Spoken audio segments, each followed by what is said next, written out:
The talk will be about horizons. As you know, near-static gravitational horizons are related to near-equilibrium thermodynamical systems, and these have been by now extremely well studied and well understood, starting with Bekenstein and Hawking, the famous work, Ted Jacobson, and many, many other people.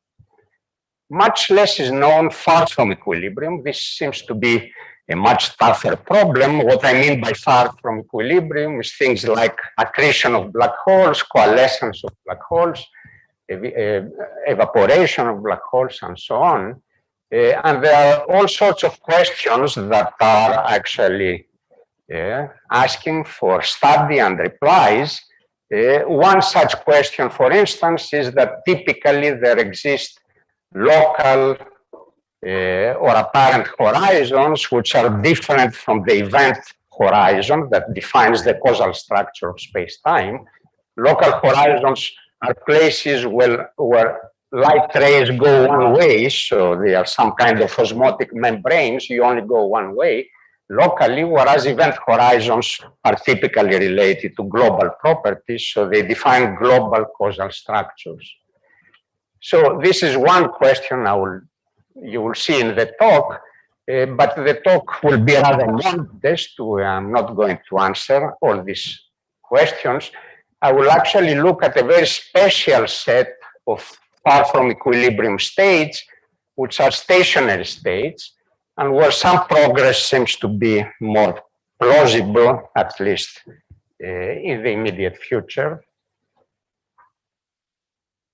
So I will focus, actually, this talk will be just a calculation. I will just describe a very simple far from equilibrium system for which you can calculate some things. And then, as you'll see, several questions will be raised.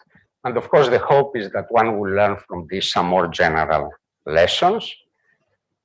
Before going into the calculation, actually, the system will involve a gravitating domain wall anchored at the boundary of anti-de Sitter space-time. And I should just mention, I have been hooked on these gravitating domain walls for many years. They are really ubiquitous in quantum gravity for all sorts of very different reasons. They come in everywhere where you put your finger. First of all, you heard a lot of talks about the string landscape, but these walls are, of course, bridges in the quantum gravity landscape, both in the sense of separating coexistent phases, but also in describing bubble nucleation and the decay of one vacuum to another.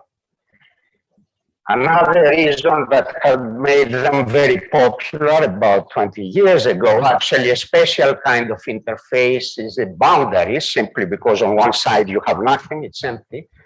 And the Randall-Sundrum compactifications and localized gravity were a place where they appeared again, they played the key role.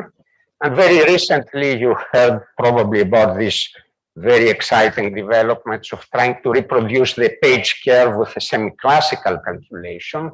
And there again, these toy models typically involve some kind of interface between a non-gravitating thermostat and the gravitating region where the black hole lies. So I will not dwell on any of these issues in today's talk, but some of the motivation behind what we have been doing goes back to these three questions. So now I'll jump directly into the model and the talk. So gravitating domain walls have been studied for a long time, starting probably with the famous paper of Coleman and De Lucia in 1980. And they were the first to use a very simple approximation, that of a wall that is infinitely thin. If you have a scalar field and the potential, this typically amounts to taking a limit of the potential, which becomes very sharp. So you can treat the wall as being infinitely thin. Now, the action I will be looking at, therefore, and it's a minimal action, is simply two Einstein Hilbert actions with cosmological terms. The cosmological constant is negative, so I will be looking at anti-de Sitter vacuum on the two sides with radii L1 and L2, and they are separated by a thin membrane, a brane, which has tension lambda. So the three basic parameters of this problem in the Lagrangian are the two radii of anti-de Sitter and the tension lambda. And I'm working in units where 8 pi g is 1. I should say, please stop me. I know that usually questions are in the end, but you don't hesitate to stop if you want to ask a question. Now, today I will be working in 2+1 dimensions. This is the simplest case where things can be done exactly. And in this context, as you know, gravity has no degrees of freedom. So the wall is basically some kind of matter, and it is the simplest form of matter you can think of. I will take L1 less than L2, and then it's a very simple calculation to show that the vacuums can coexist, namely one doesn't decay to the other, only if the tension is behind these two limits. The difference of the inverse radii and the sum of the inverse radii. I call this the minimal and the maximal tension of the wall. So the minimal radius, this is if you want the true vacuum in the sense of Coleman de Lucia. The higher radius, bigger ADS is the false vacuum. And actually, if lambda is less than this minimal tension, there is basically false vacuum decay, namely Coleman de Lucia walls nucleate and take you from the false to the true vacuum. This is, by the way, a feature of gravity. If you didn't have gravity, then walls would always nucleate between false and true vacuum. Here you need a critical or higher tension to do this. Now, the upper bound is a different kind of bound. If the tension is too large, the domain wall inflates, basically, and therefore the two phases cannot coexist. The two limits are actually special. In these limits, there are BPS walls, which are flat, exactly flat. And there's a lot of work, in particular in supergravity domain walls, trying to describe these two special limits of flat walls. Now, of course, what will come in immediately is holography, because the setup cries for a holographic dual. And the holographic dual is as follows. You have a wall in the gravitational bulk which hits the anti-de Sitter boundary. Here is the boundary up, the upper edge of the figure at some codimension 1 place, surface. Okay. So since we have two different anti-de Sitter vacua, the boundaries are two different conformal field theories. I will call them 1 and 2. And they are separated by an interface. And where you are in vacuum, the interface is also anti-de Sitter. Everything is scale invariant. So the interface is also conformal. Now, this is a setup first discussed in these two papers a long time ago. In this figure, the radial anti-de Sitter coordinate goes down. Now, therefore, there are no scales a priori here, but scales come in the infrared. So, for instance, I can put temperature, I can put finite volumes for the conformal field theories. There can be heat flow, as we'll see, and so on. So these infrared scales, let me call them like this, deform the interior geometry of both the bulks and the vacuum, the brane, sorry, away from the anti-de Sitter vacuum values. Okay, now there is a dictionary which is well understood. The central charges of the two CFTs are basically the radii of the corresponding anti-de Sitter vacua. This is the famous Brown-Renaud formula. And the other formulae are more recent, namely, how do you understand the tension of the wall? Well, the canonical explanation from this paper of Haseyanagi, Takayanagi, Thompson, and generalized by Semidza and Van Ramsdorff is that this is related to the entropy of the interface, or the G factor, as it is called in the literature. So the entropy of the interface in the holographic dual is related through this slightly involved formula to the tension lambda of the wall. In this paper I mentioned, we also related the energy transmission coefficients across the interface from theory 1 to theory 2 or the other way around. We also related them to the tension through this other formula. Now this, of course, is not a surprise. The model we are discussing has only few parameters. The wall has a single parameter, lambda. So all the properties of the wall are functions of lambda. And the very interesting question is, does the tension really relate to energy transmission or to entropy in more full top-down models where there are many more parameters? This is still not known, and I will not talk about this later. But in this simple model, this is the dictionary.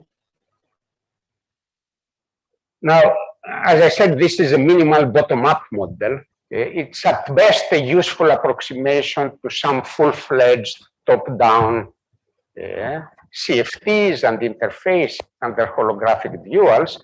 The thing I can say is that it captures, however, the three universal operators in this problem, namely from the point of view of the field theory, the energy momentum tensor on the two sides, 1 and 2, and what is called the displacement operator of the interface. The interface can move around.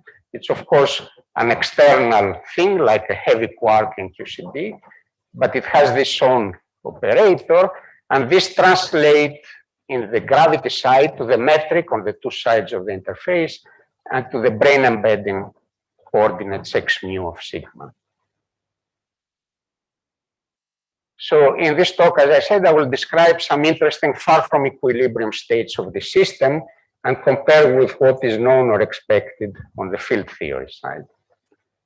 Now, is there any question at this point? Okay. So let me go to field theory out of equilibrium CFT. Now, the simplest setup you can imagine is the following. You have some homogeneous system. This is typically a quantum wire for condensed matter people. You put different temperatures at the two sides. So the fluxes of energy, this is the energy momentum tensor of excitations moving from left to right. This one moves from right to left. They come out of the heat baths at a fixed temperature, and then they go through. And because this is a conformal field theory, there is no other scale. So basically scaling tells you that T is proportional to temperature square. This is the only dimensionful combination. There is the central charge because this is the number of degrees of freedom emitted by the thermostat, and there's a coefficient pi over 12.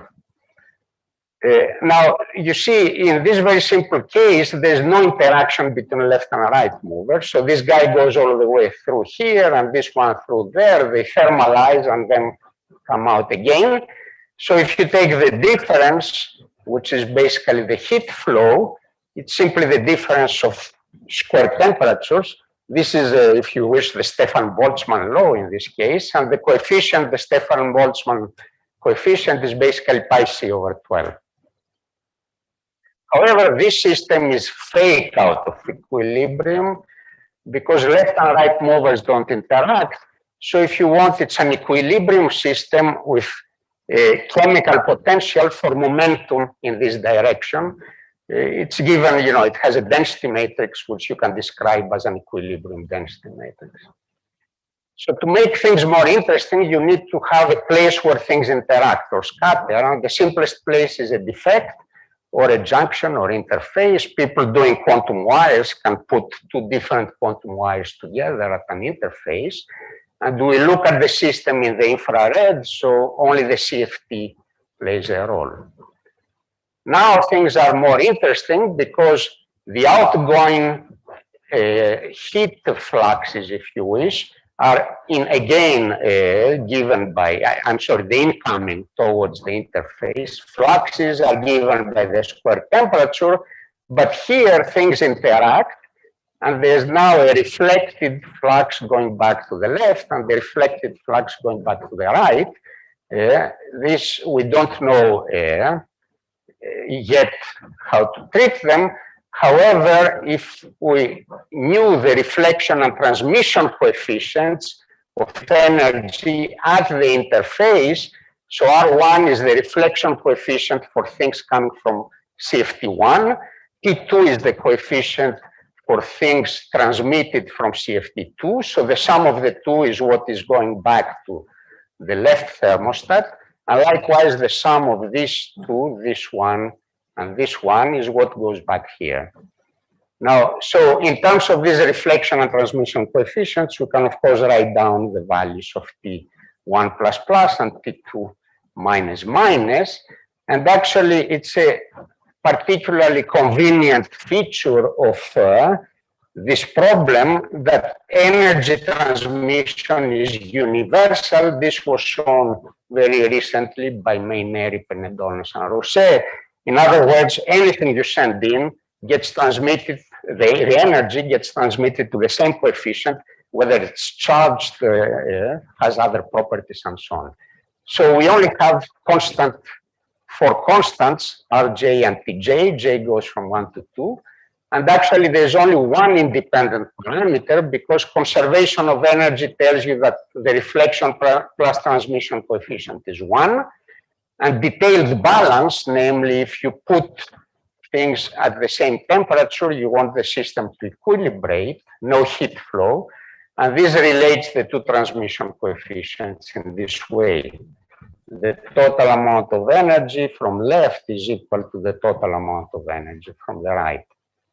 So there's only one independent coefficient, and it's a simple calculation done by Denis Bernard, Doyon, and Vitti a few years ago to show that the Stefan-Boltzmann law I showed to you before gets modified in a very simple way, basically by the transmission coefficient of the defect or the interface in this way. Now, of course, in very simple cases, for instance, when there's no transmission, as in the case of a boundary, there's no heat flow, or when the defect is topological, basically everything goes through, then T is 1 and you get back the homogeneous system. However, so this is a very simple, this is the energy currents. However, the system is interesting because it's out of equilibrium, and we need to understand what is the state of the quantum fluids coming out of the interface. And this is presumably a very complicated density matrix, and we don't know how to compute it in general. However, let me parameterize the entropy currents of the outgoing guys as follows. So for the incoming fluids, again, these are thermal. So entropy is maximized. It's some microcanonical ensemble. And for dimensional reasons, it's simply theta 1. The coefficient is pi 6, c over 6. This is just the first law of thermodynamics. I told you what the energy is. This is the entropy through the first law. The same is true for the incoming fluid from the other thermostat. And I'm parameterizing with effective temperatures the two fluids that come out of the scatterer, 1 and 2. Now, these effective temperatures obey a microcanonical bound, so they cannot exceed the maximal entropy for a given energy. Remember, the energy we know, it's here. So the square root of these modulo coefficients is the bound. So you cannot exceed this bound. But in general, we expect that in this system there is entropy production. And the entropy production, well, let me describe a little this figure, is given by this formula. Now, what is this figure? This is something Condensed people call the partitioning protocol. So when you do a real experiment, you put two of these guys together at time t. And then, because it's a two-dimensional conformal theory, heat waves or whatever propagates on light cones. And in the middle, you generate, in principle, when you're at equilibrium, you generate an equilibrium system with the interface. If you have different temperatures, what you expect is that after a lot of time, The middle region will cover basically most of your system and will be described by the setup I just showed to you. So here there's a hot region, here is the cold region. The middle region expands out to infinity, and the entropies, the total entropy of in and outcoming fluids is given by this formula, as I said before. So when you take the difference between what was before and what is after, you find that there is a total production of entropy given by this formula. There could be also entropy produced at the defect if it has degrees of freedom of its own, but in our system, this is negligibly small.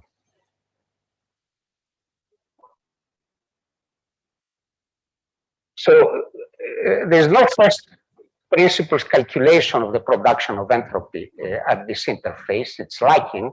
As you will see in the minimal model I will talk about, rather amazingly, the holographic interface is maximally mixing, namely the outgoing fluids are also thermalized, even though there is a simple scattering. Just one scattering is enough to completely thermalize the outgoing fluids and to maximize the entropy. Okay, so this is the condensed matter side, if you wish. I should say that, you know, this is a field in condensed matter physics because you can do experiments now with cold atoms, and people try very hard to find rules, anything about far from equilibrium system, and very, very little is really known. Maybe very little exists actually, but steady states are a particular place where you can hope to learn some more general lessons. Now I go to gravity. Okay, so what do you do in gravity? Well, in the homogeneous case, things are again very well known. The dual to a CFT at finite temperature and with finite heat flow, so the dual to my first picture, this one, that's well understood. It's basically the famous BTZ black hole metric. Now, this metric has two parameters, the mass of the black hole and the angular momentum. Here I'm going to undo the angular coordinates, so it's infinite. So the angular momentum or spin is sort of in quotation marks, it's not really a spin. These are the two parameters, and they are related to the energy momentum tensors of the left and right fluids through this formula. In particular, the heat flow is basically 1/2 of the spin or angular momentum of the BTZ black hole. Now, some of you know well this metric. Those that don't, think of this basically as a lower dimensional analog of the Kerr black hole. It has very similar properties. So it has two horizons, an outer and an inner horizon, and it has an ergosphere. The ergosphere is basically a region beyond, inside the ergo region, I should say. It's not a sphere anymore, inside which an observer cannot stay at rest, even if he has the most powerful engine. So you drift with the spin or the angular momentum or the heat flow. Now the ergo plane is outside the outer horizon. You will see a picture in a minute. To do the calculation, it's useful to actually also use Eddington-Finkelstein coordinates, which are smooth across the future horizon. Never mind, well, this is the formulae. In any case, the crucial function in this formulae is this redshift factor of the metric, which is basically as often the difference r square minus r plus square, r square minus r minus square, so it vanishes at the two horizons. And as I said, the metric is smooth at the future horizon. In falling light rays have constant v and y in these coordinates. R is the radial coordinate of anti-de Sitter. Okay, now we have a brane, so we want to glue two of these things together. They have different parameters, L1, M1, J1, L2, M2, J2. You put them together along the brane of tension lambda. The embedding of the brane is stationary, since I'm talking about stationary states. So it can be described by 6 functions of one variable. in the original coordinates x, r, and p, the embedding functions are the two xj. So xj of sigma is basically this part of the patch. So I have the green and the red patch. The green patch ends up in theory 1, the red one in theory 2. I'm going to parameterize these two curves and eventually put them together at the same sigma and tau. And this is the parameterization. And the equations are well known, again, since Coleman de Lucia. There's continuity of the metric induced on the wall. That's 3 equations. And there is a discontinuity of the extrinsic curvature controlled by the tension of the wall. And this looks like another 3 equations, but it's really only 1 equation and 2 momentum constraints. I mean, this is, of course, extremely analogous if you have solved Schrödinger equation of a delta function potential. There's continuity of the wave function and the jump condition for the derivative of the wave function. That's the same thing. Now, consistency of the equations imposes energy conservation, or in our setup, J1 is minus J2 because we do the calculations by folding this guy, reflecting it the other way around. But essentially, this is energy conservation in the dual field theory. Now, we gave fix the parameter sigma on the brane to be this particular factor that multiplied dt squared in the original coordinates. And then I'm not going to show you, of course, calculations, but the neat thing in this problem is that you can solve it. So here's the solution. It's basically some kind of elliptic functions of the third kind. So we know exactly the embedding, and then we can do things on it. Now, let me actually just point you out a few things. So this is the coordinate x along the boundary, remember, of ABS. This is the embedding of x as function of sigma as you go in along the brane. On the two sides, the two patches, patch 1 and patch 2, you see that this thing has singularities at various places, at the two horizons to start with, that's expected, but also at these places sigma plus and sigma minus, which I will detail in a second. Although the horizon singularities are non-integrable, so when you hit there, x diverges, these singularities are integrable, so you can go through to the other side of sigma. Now, the parameters that go into this formula are here. The singularities, as I said, are the horizons, and this sigma plus minus are expressions, never mind again, in terms of all the parameters of the problem. I should say that in the equilibrium case, this formula was first found in this very nice paper of Simidzija and Van Ramsdonk. They were doing a different problem with time and space exchanged and thinking about cosmology. So apart from this, we extended them also to finite heat flow or finite J in this paper with Zhongwu and Vassilis. Okay, so now there are 3 kinds of solutions qualitatively, depending on the sign of sigma plus. When sigma plus is positive, so it's the first singularity you are hitting, in this case, sigma equals to 0 is the ergosphere. Sigma plus positive is a case in which the brane turns around, has a turning point, remember the singularity is integrable, and goes back out to the vacuum. When it's exactly 0, you go through the ergo plane and into the horizon, and I will show you what happens next. And when it's negative, the brane has a wrong signature, and therefore this is a pathological solution. So basically, there are 2 cases. You either avoid altogether the ergo region, or you enter it, and then what happens next, you will see. So let's go into the ergo region. This is sigma plus is 0. You translate this condition in terms of the parameters of the problem. Here is a relation between the 2 masses, which are the energy densities, and the spin, which is the heat flow. And using the holographic dictionary, which I showed to you before, you can translate this condition to an equation for heat flow. And very nicely, we find exactly the Bernard-Doyon VT law with the transmission coefficient that was computed in our paper of last year. So this fits. At least we are happy that things work out nicely up to here. Not surprising. I mean, consistency would, of course, require that this thing fits. Now, let's look at these embedding functions in this special case a little more carefully. Now, you see, because sigma plus is 0, some of the poles cancel out in this formula. Sigma plus is 0, this sigma cancels out this sigma.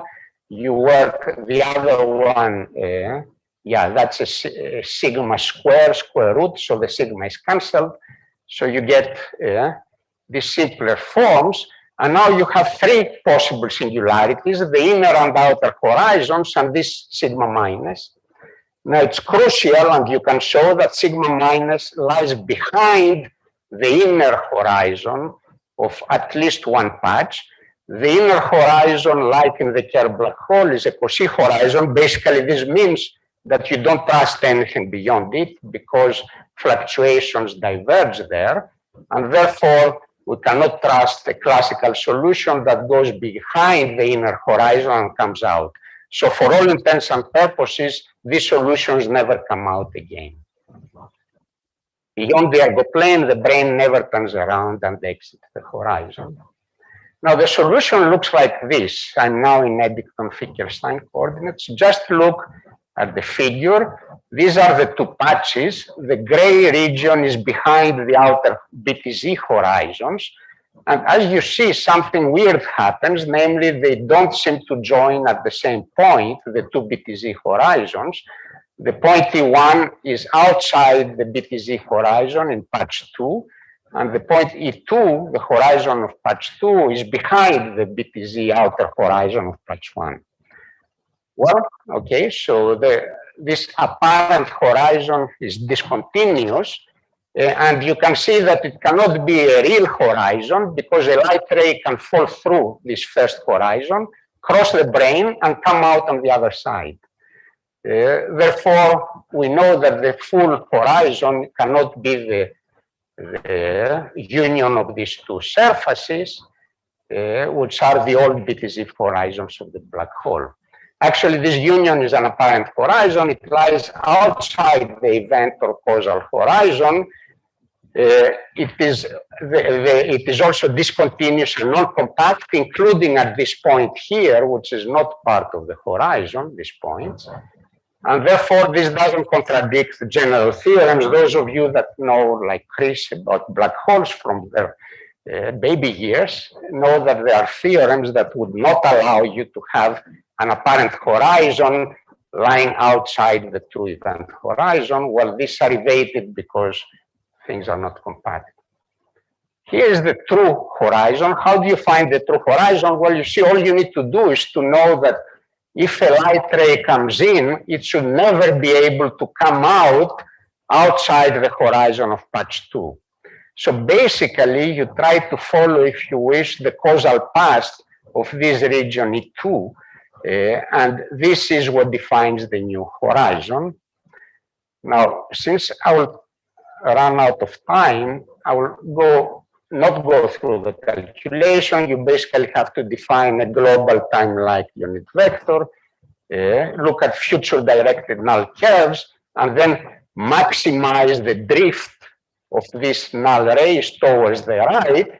So when with maximal drift you cannot cross before the point E2, this defines the real event horizon, which joins smoothly with the BTZ slice on the other side. And when you solve this problem, you find exactly, again, the full horizon. So you see the full event horizon is basically the BTZ horizon on side 2, joined to this curve on side 1. Now here comes one key point, which you may find surprising. If you look at this curve, actually, it approaches asymptotically the BTZ horizon at infinity here. It didn't have to, it could have gone off to some constant value, but actually when you look carefully, it goes tangent to the BTZ horizon.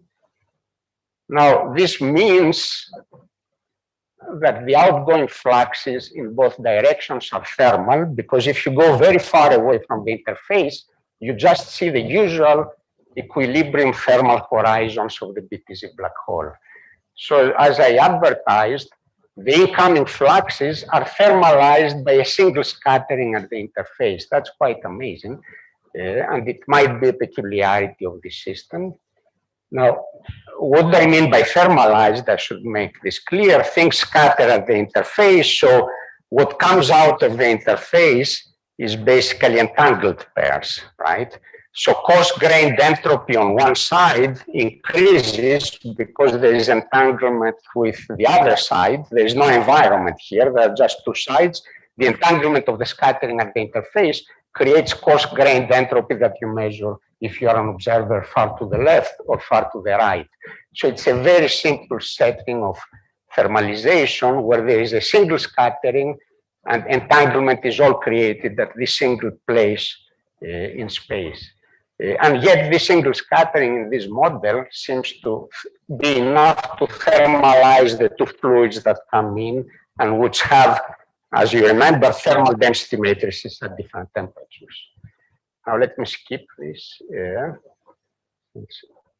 The chairman tells me I have no more time. I'll just tell you what happens in the case where the brain doesn't enter the ergo region. Well, then it hits the boundary at the second interface. So now the boundary system has two interfaces and an island CFT in the middle. There is a phase transition between the two when the separation of the interfaces goes above a maximal value. At equilibrium, this transition is believed to be a Hawking-Page transition or a deconfinement transition of the middle CFT. But in our setting, what really happens is that the thermal conductivity jumps from a case of classical scattering here to a case of totally quantum scattering where constructive interference is such that the interfaces are basically absent in the problem. It's as if they didn't exist. I don't have time to explain this. I'm just in my last two transparencies. Well, this is, as I told you, a very simple model. The main advantage is you can do everything exactly and see what's happening. But of course, it raises more questions as usual than it answers. The first immediate question is to understand how entropy is being produced there and how this is related to the spike in the event horizon I showed you. There is discontinuity. And for this, one has to compute these entanglement wedges or entanglement surfaces. And we are doing this, but it's not as simple as we thought. At the same time, many of the features may be related to the bottom-up thin brain approximation. So two other questions to examine is to see how much of this will go through to real top-down dual pairs. And finally, it would be very nice, and we are discussing also with Denis about this, to be able to really compute the production of entropy in some real CFT. That's a hard calculation, but it should be possible, and to see whether maximal mixing can actually happen in a real system, not a holographic toy model. Thank you very much. Thank you, Costas. It's a very interesting talk. There's some questions here in the audience.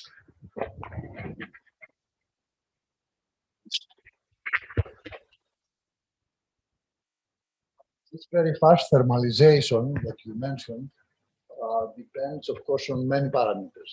But you have the difference of the temperature, but also the tension of the brain. Now, is there any relation which says that this fast thermalization disappears if some appropriate relation between the...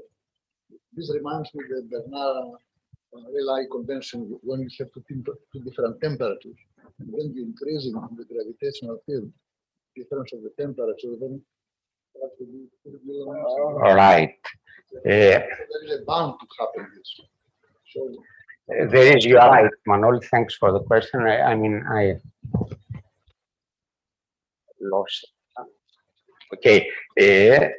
Of course, first of all, there is a phase transition. So, for instance, you can imagine that one side is empty, massive theory, central charge is zero. Yeah. So, in the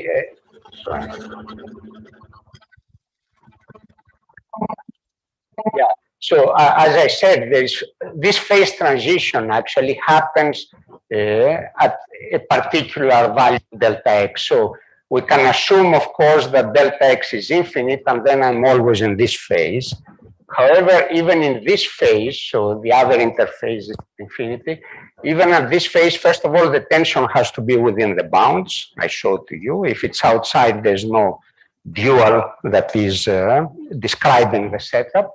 And secondly, there is also a condition which I didn't go through, which is here, which tells you when this phase exists.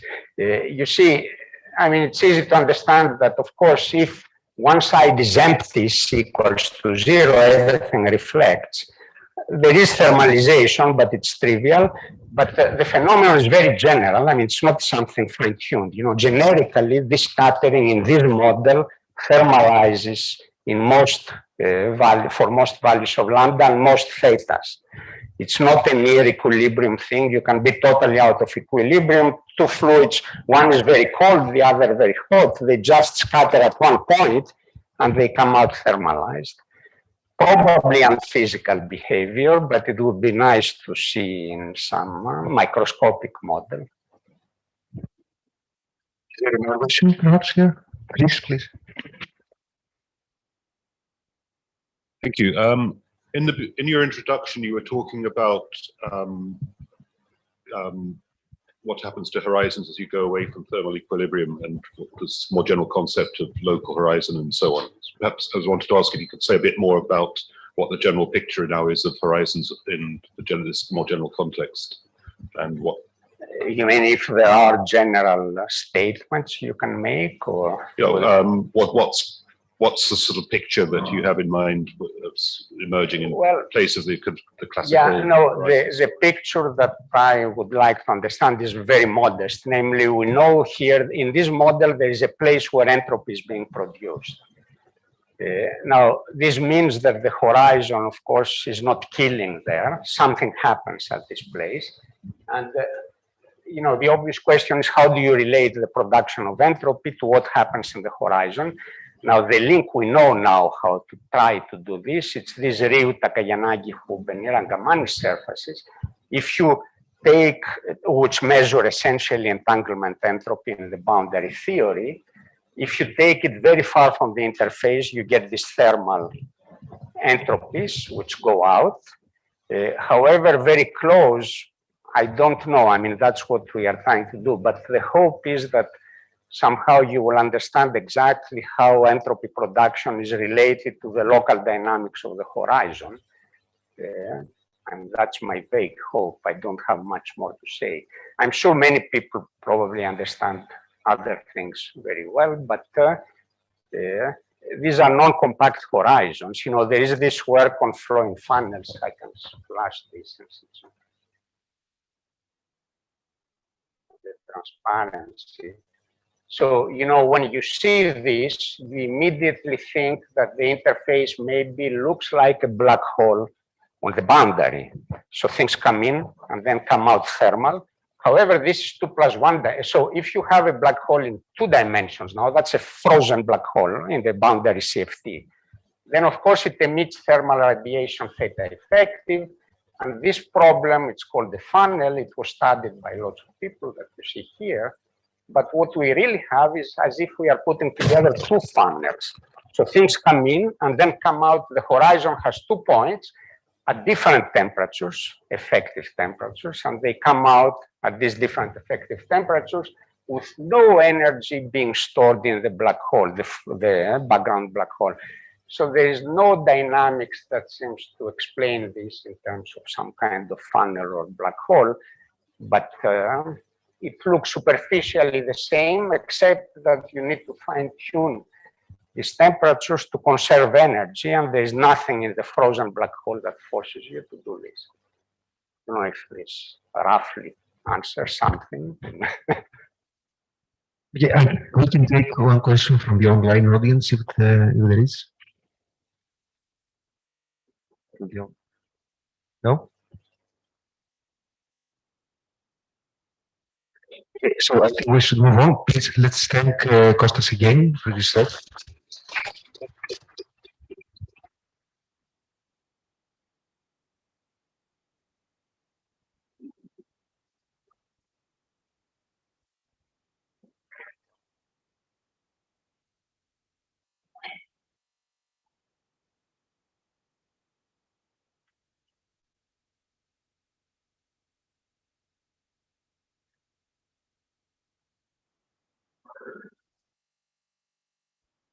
Okay.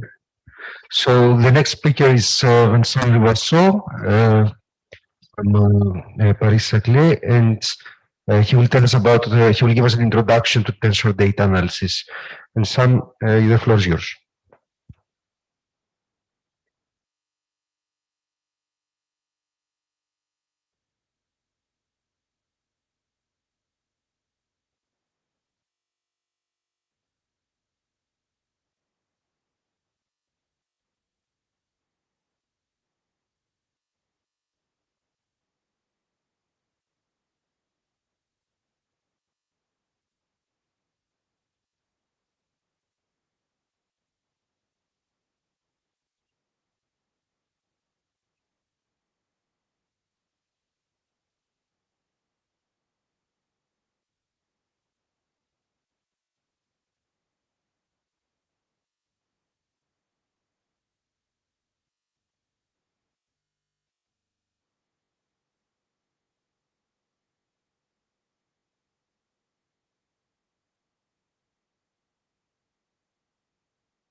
I was going to say my university is has changed its name.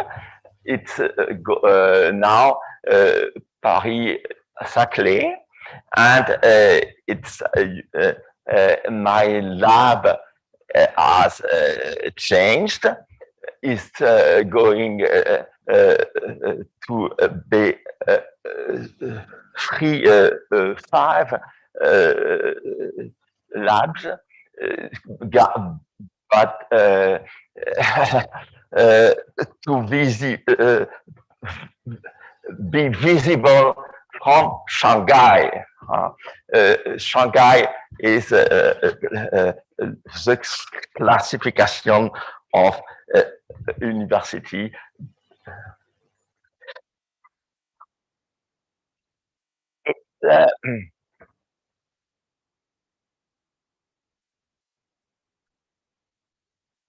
Now,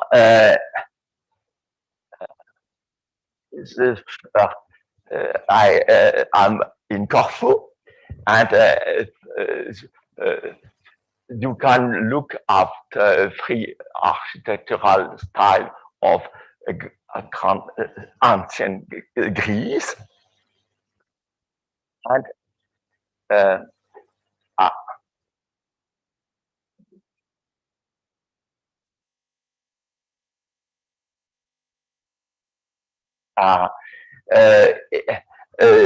Doric, Ionian, and Corinthian can be compared to the central limit theorem and its children.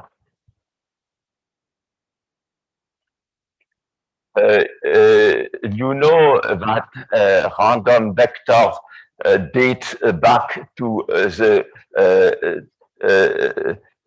19th century. Random matrices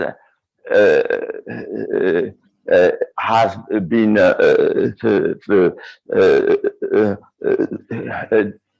are discovered from the 20th century on, and random tensors. I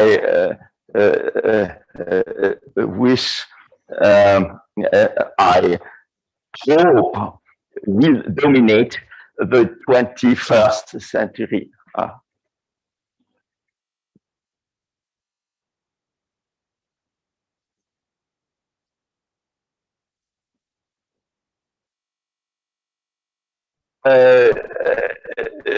Now let's come to random tensors. Random tensors originated in the community of quantum gravity. Random tensors have a new kind of 1/n expansion, which is not topological. I would like to name Gouraud and co. They discovered the existence of a new 1/n expansion in 2010.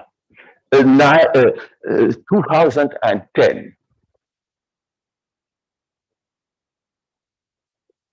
In Corfu, I have spoken many times on this subject under the generic name of the tensor track. This time, I will speak on the application of the tensor track in data analysis and artificial intelligence.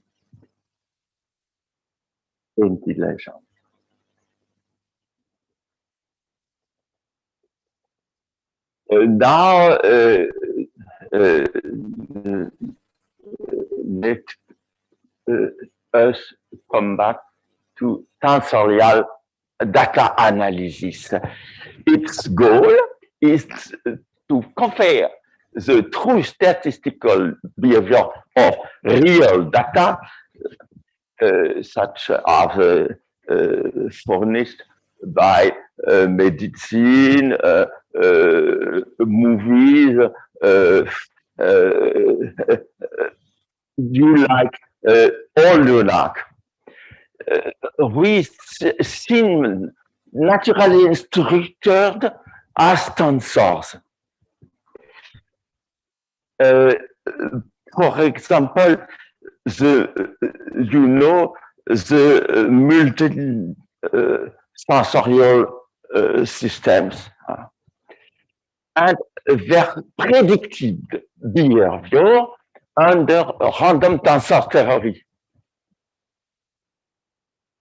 For analysis, might check whether random tensor theory applies and for which rank. Then a more precise analysis might separate signal from noise and detect detect non-Gaussianity, which the computer science named after Custos, a Greek name. I am in Corfu, so I choose that name.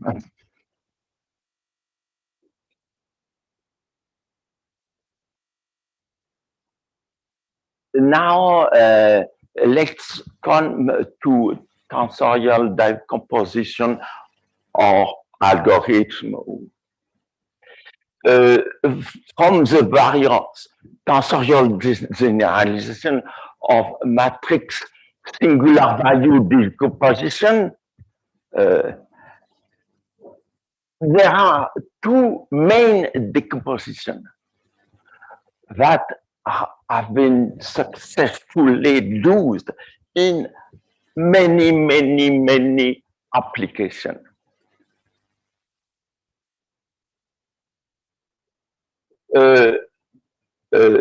One is the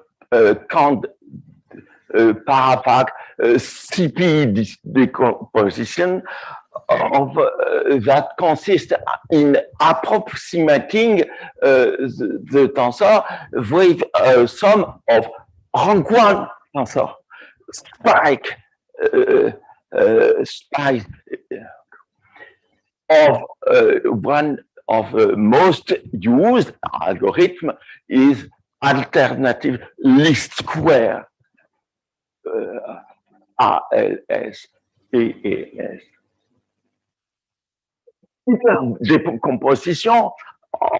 Decomposition on the overlap is an approximation that approximates the initial tensor in a core tensor, small core tensor, and a set of matrices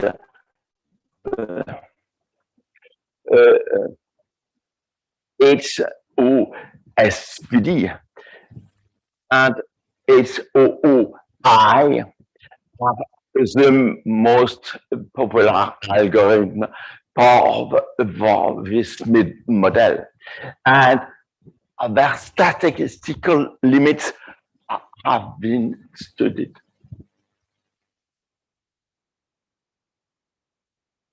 Now we come to a translation work.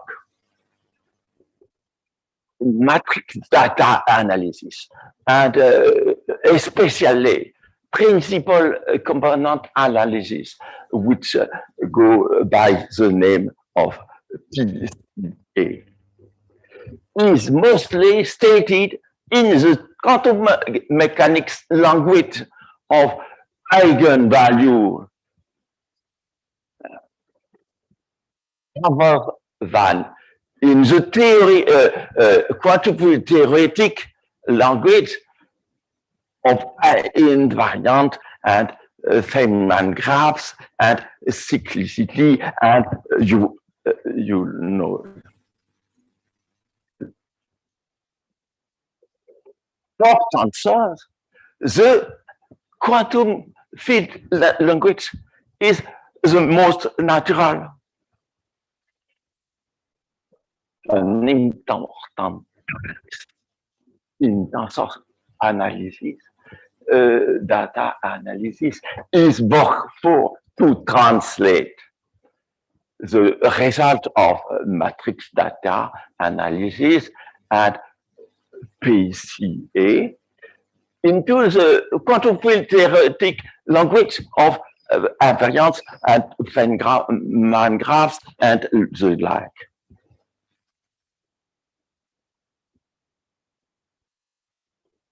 Tensor. Now I move to another subject, the tensor PCA. Tensor PCA was introduced in 2014 by Montanari and Richard. It consists of the signal perturbed by a noise. It's very simple. The signal deterministic tensor x naught is equal to a coefficient beta naught and vector v, a normalized vector in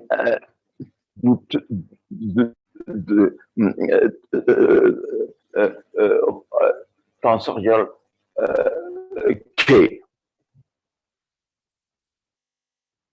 The noise and to the power K Gaussian independently identically distributed ID random tensor Z, symmetric or not, we observe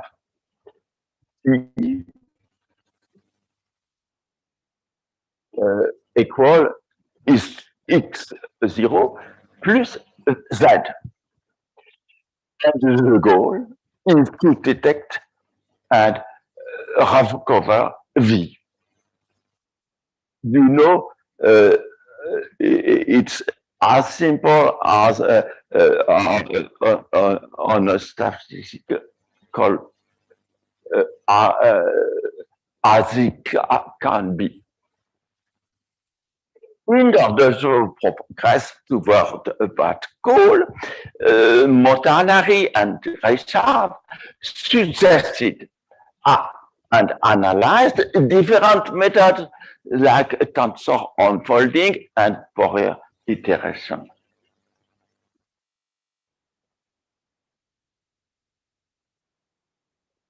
In statistical physics, tensor PCA has been studied intensively, for instance, by Banarus, Biroli, Rose, and many co-workers.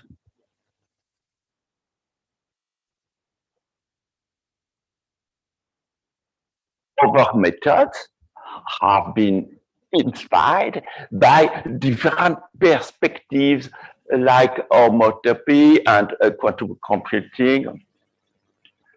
On the algorithm front,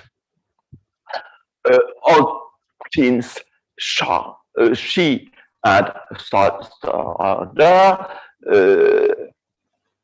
2015 introduced algorithm based on the sum of square hierarchy with a first proven threshold of n to the power k divided by 4.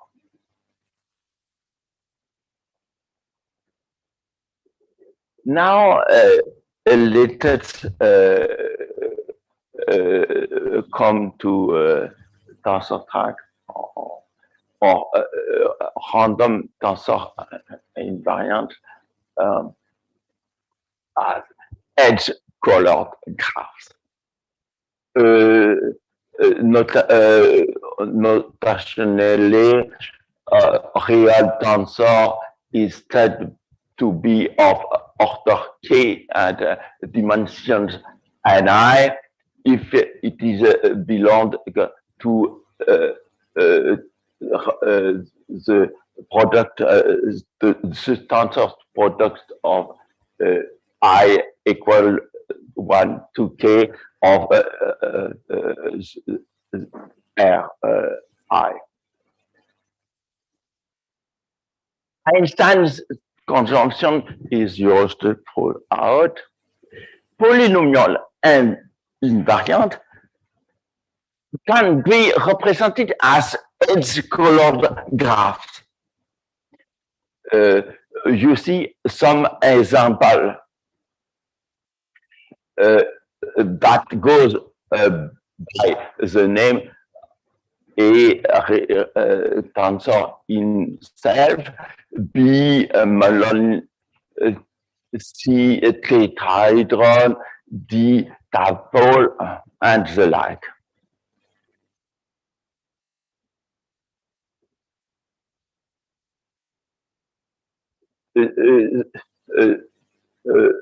Here are some further example, the complete edge-colored graph at k equal 5. Remember that completely edge-colored graphs can be defined up to k equal 64, and for prime numbers. The completely color the graphs for k equal 5 and some bicolor restriction associated to phase. Phase are bicolored graphs, and there is a single phase in it.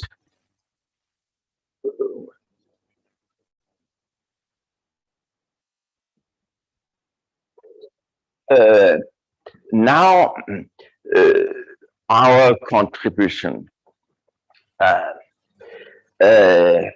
It's in a collaboration with Werfeli and Tana Zusti. If our goal is to detect a signal or to recover it, we should find mathematical objects that are able to provide a vector from an invariant. The idea is very simple. We introduce a matrix M, Z, E associated to an invariant Z and a particular edge E of the relative graph, obtained by cutting an edge into two half edges. Indeed, this cut amounts to not summing over the two indices G1 and G2 associated to these two half edges and using them to index the matrix instead. You can see the picture cutting an edge into two half edges. You say,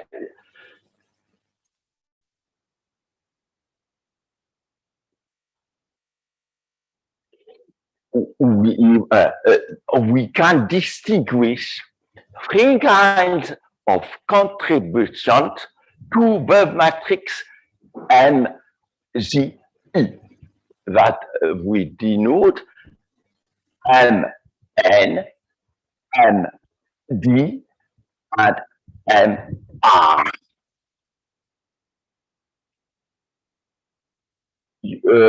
You can see that there is the pure noise matrix,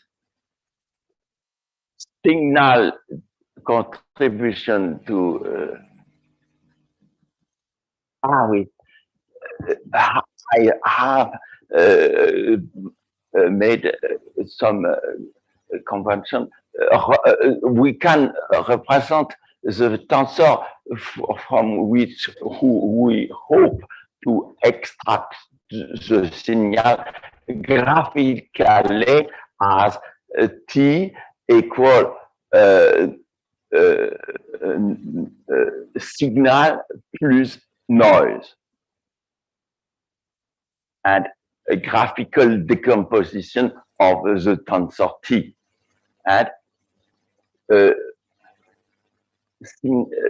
pure noise matrix and signal detection, contribution to the detection, and signal contribution to the recovery.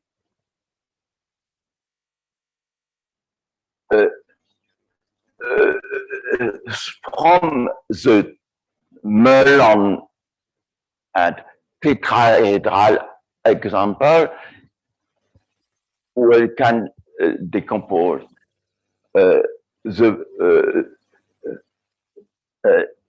melon, the elementary melon has two vertices. Here are the pure noise matrix, and you can see the signal contribution to the detection and signal contribution to the recovery. And tetral example is the pure noise matrix is the same, but there is different contribution.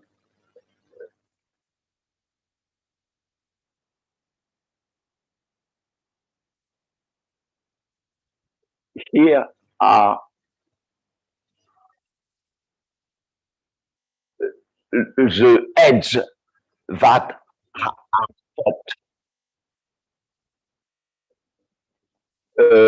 example at E equal to 5.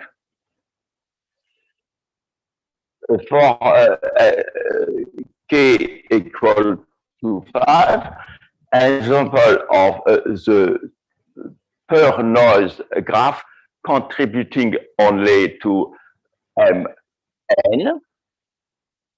and of two mixed graphs contributing both to M detect and M recover, depending on the value of E.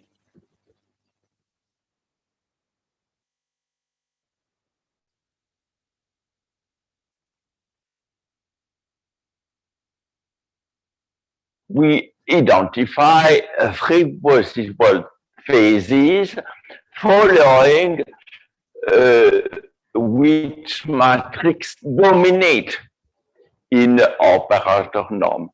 Mn dominating, we can not distinguish if there is a signal. This is the phase for beta tend to 0. M detect dominating, we can detect the presence of the signal, but you can we cannot recover the signal vector since the eigenvector associated to the maximal eigenvalue is not correlated to the signal vector. And MR dominating, we recover the signal vector. This is the phase, for example, when the value beta tends to infinity.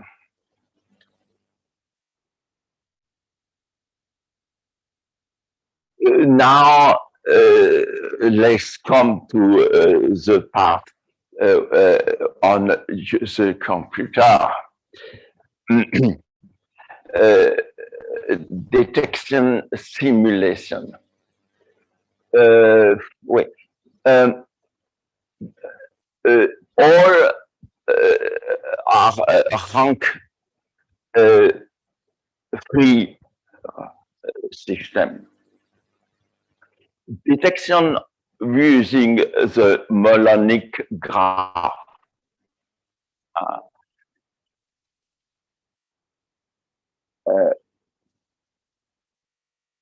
you can see some values of n.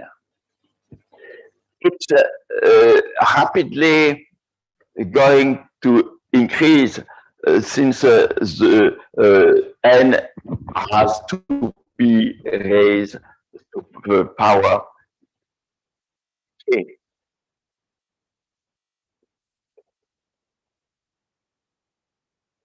The symmetric case. Now, comparison of different methods for symmetric recovery.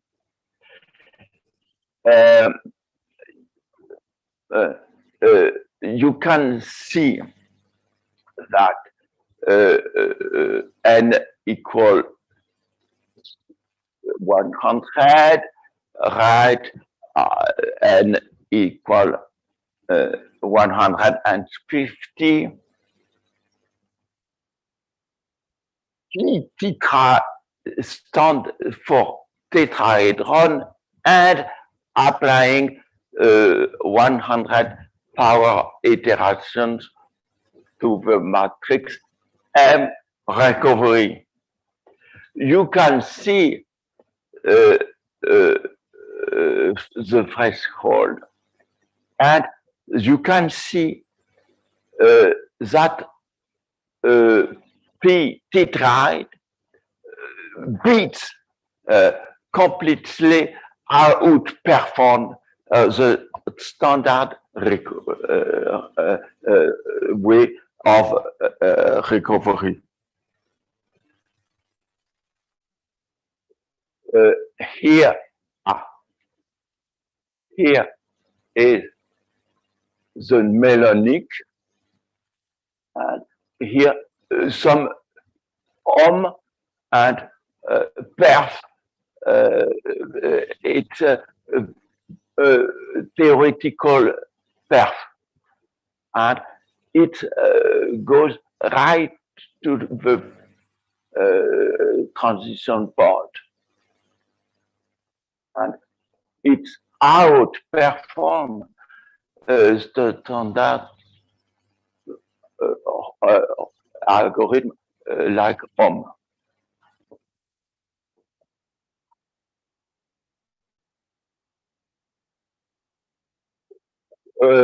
Oui. Handling a spike with different dimension.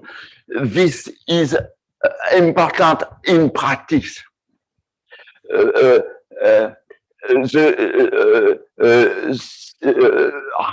Rarely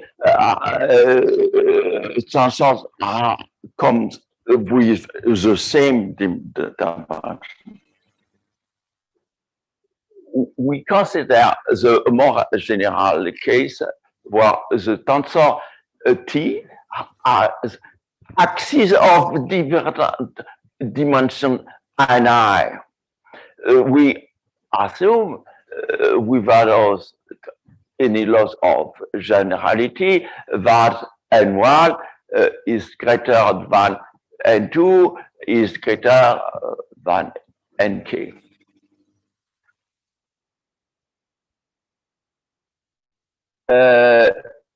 Our framework naturally enters this case and allowed us to derive a new algorithmic threshold.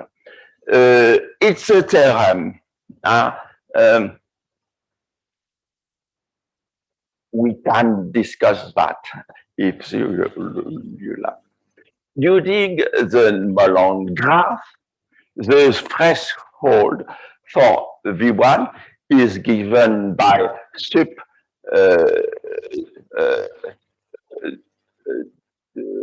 you can see the picture. While the thresholds for J equal less than G equal to or greater than equal to 2. are equal to the product of the I equal 1 to k of the ni to be given at 1/4.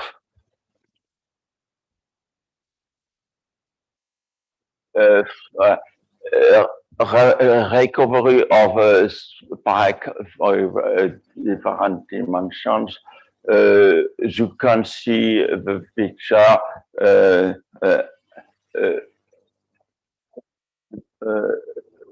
here are various cases.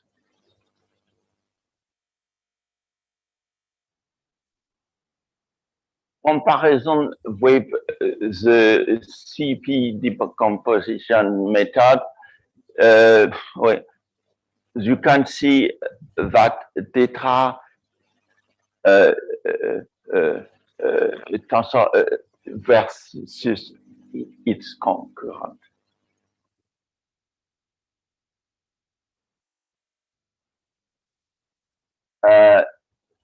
Result in the tensor PCA case are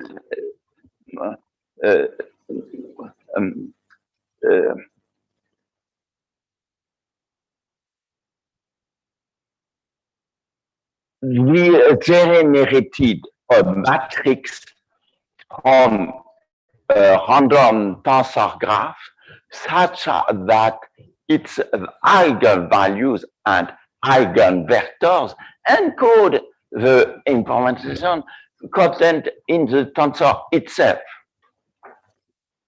We showed that the two best existing algorithms, tensor unfolding and homotopy, are outperformed by the simplest graphs in our formalism, respectively the melon and the tetrahedron.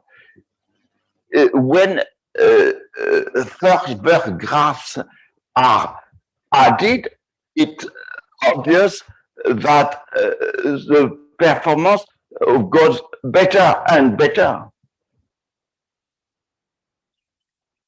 In the asymmetric case, we find a new transition.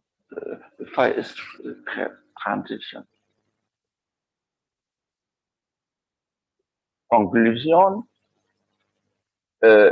random tensor theory, which originated first in the quantum gravity community, has found new applications to data analysis and artificial intelligence, not the converse.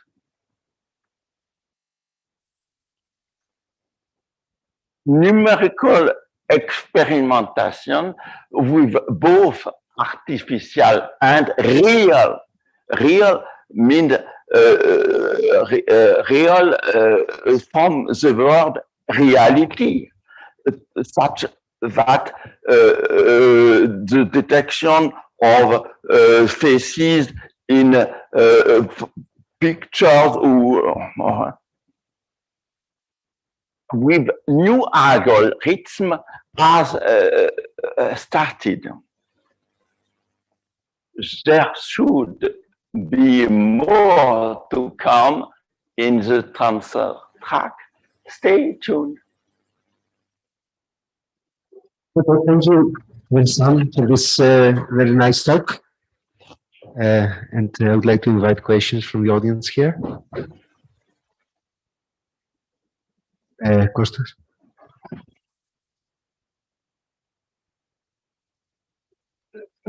Thanks for this nice talk, Vincent.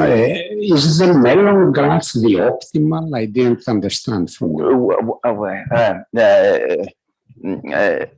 I work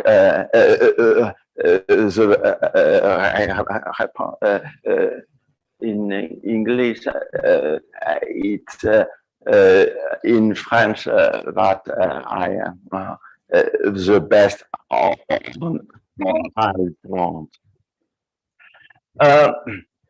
The Mellon graph is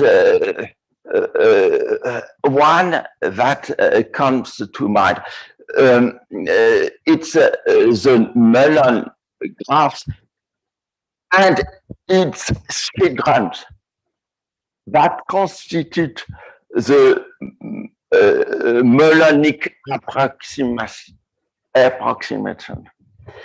The Mellonic graph itself cannot be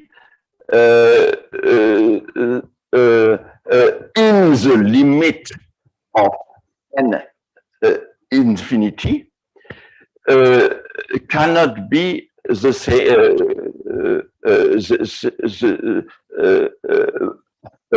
entire family of Mellonic graphs.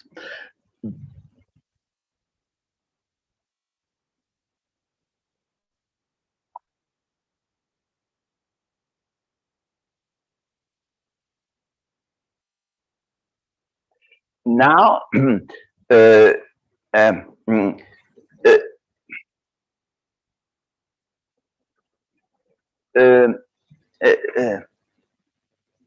now there is a threshold, and you can see that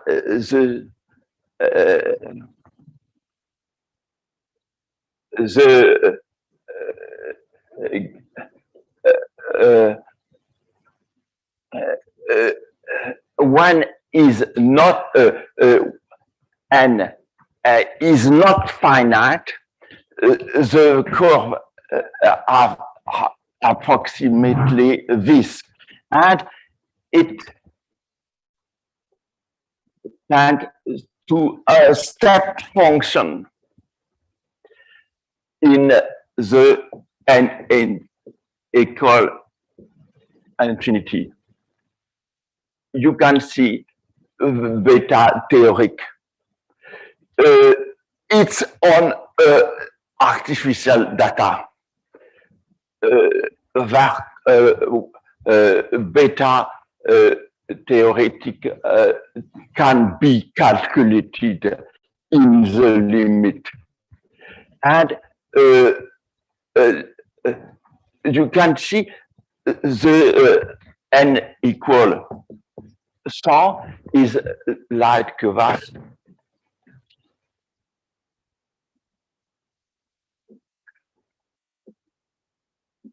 And it's going to approximate.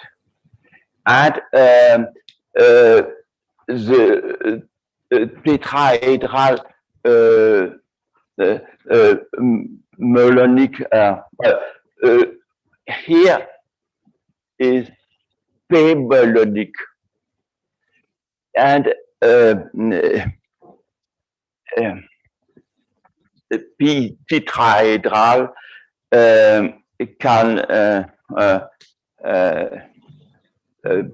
outperform, but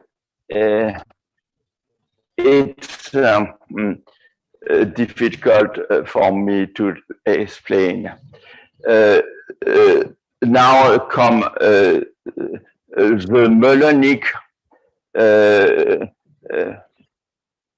P tetrahedral is going to be ON versus UN. It's ON that we are like we liked ON, and Ginibre ON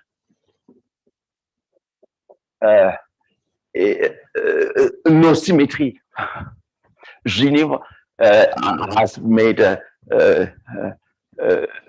on the matrix, and we are after the tensor. Is there a question from the online audience?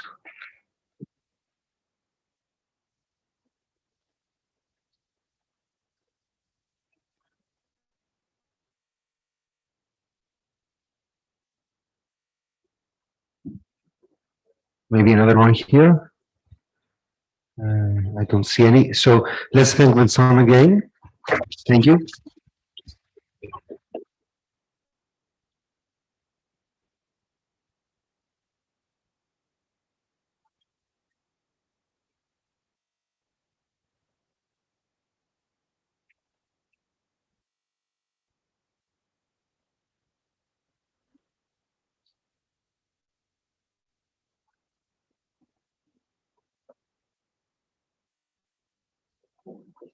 Ήταν εκεί, την είδα. Glenn, είναι ανοιχτή, presentation. Αυτή, ναι.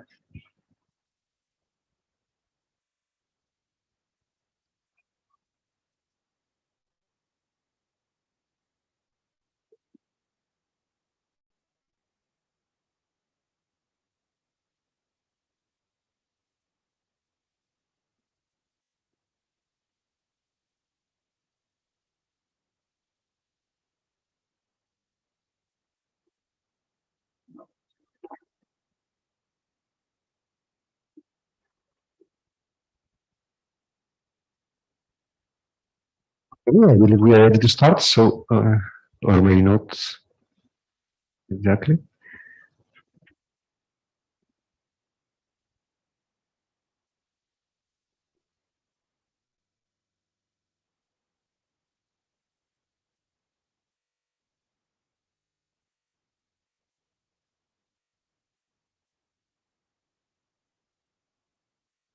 Okay, so it's a pleasure to have his next speaker, Glenn Barnich, who will tell us about photons and gravitons in a Casimir box. Glenn, the floor is yours. Okay, so first of all, let me also thank the organizers for this huge effort to try to bring us together again and to work normally. So it's a great pleasure to be back. So I will talk about photons and gravitons in a Casimir box, but also about scalar partition functions. And I will be mostly interested in studying kind of finite size effects in higher dimensions, not only in 1+1 dimensions, but in higher dimensions. So since I have already talked about that a couple of times, I will go fast over my motivations from black hole physics, which are the standard motivations. So mostly I'm interested in what kind of boundary conditions you can put on gauge and gravitational systems, what are consistent, good boundary conditions that you can try to play with. And then, as I already said, I will talk, the only observable that I'm going to compute is the partition function. It would be very nice also to do thermal correlators, but I will restrict myself for the moment to just the partition function. What I'm interested in for a change is not asymptotic symmetries or this kind of things, but really what of the discrete symmetries, temperature inversion symmetry, modular invariance, survives that we know very well from 2D CFTs, survive in higher dimension. And in the last part of the talk, I'm going to talk about, so I will start by talking about electromagnetism, but then I will talk about linearized gravity. Okay, so most of this is work done in collaboration with two of my students, Martin Bonte, and mostly Francesco Alessio is going to be a postdoc in Nordita starting in October. So the usual motivation is, of course, that there's two ways to compute the partition function. Either you do canonical operator quantization and you have a complete control on the Hilbert space. You can really quantize your system, compute a trace of exponential minus beta h, and you know what you are tracing over. Or there is, of course, the alternative representation in terms of this path integral. And if you are doing the temperature slicing, you first end up, of course, with this first order Hamiltonian formula. And then of course, you integrate out the momenta and you get back to this Euclidean Lagrangian action, which has the advantage of being covariant. So there was, of course, this very impressive computation in 1977 where Gibbons and Hawking evaluated this Lagrangian path integral in the case of gravity. And so we already seen in Costas' talk this formula with a cosmological constant here. I'm in flat space, so it's really the same formula. There is the Einstein-Hilbert action, and then there's this crucial Gibbons-Hawking term, which implements the Dirichlet boundary conditions on the metric. And what these authors found is that if you do a semi-classical expansion of the partition function around the black hole solution, there is a contribution from the background, and in this contribution, the Gibbons-Hawking term is crucial. And this leading kind of classical contribution contains all of the black hole thermodynamics or the black hole mechanics that people knew from classical GR. And of course, most importantly, the fact that the entropy scales like the area. Okay, so the main question that one would like to understand is what degrees of freedom are responsible for this classical contribution? Can one understand this in terms of operator quantization? Do a Hilbert space and a trace? And of course, full general relativity is very hard. So I will only do free field theory. And of course, in free field theory, you don't see any black holes anymore, but at least you can discuss boundary conditions and this kind of things in all detail. So if you're willing to first do linearized theory, then there is not much difference between linearized gravity and electromagnetism. Both are abelian gauge theories. And so the question that you have to ask is, what are good spatial boundary conditions? And as I said, more generally, I'm interested in such finite size effects in this context. So good boundary conditions for electromagnetism, if you start by thinking what you know about boundary conditions in that context, the first example that comes to mind is the example that you learned in your graduate courses, or rather undergraduate courses, which is perfectly conducting boundary conditions.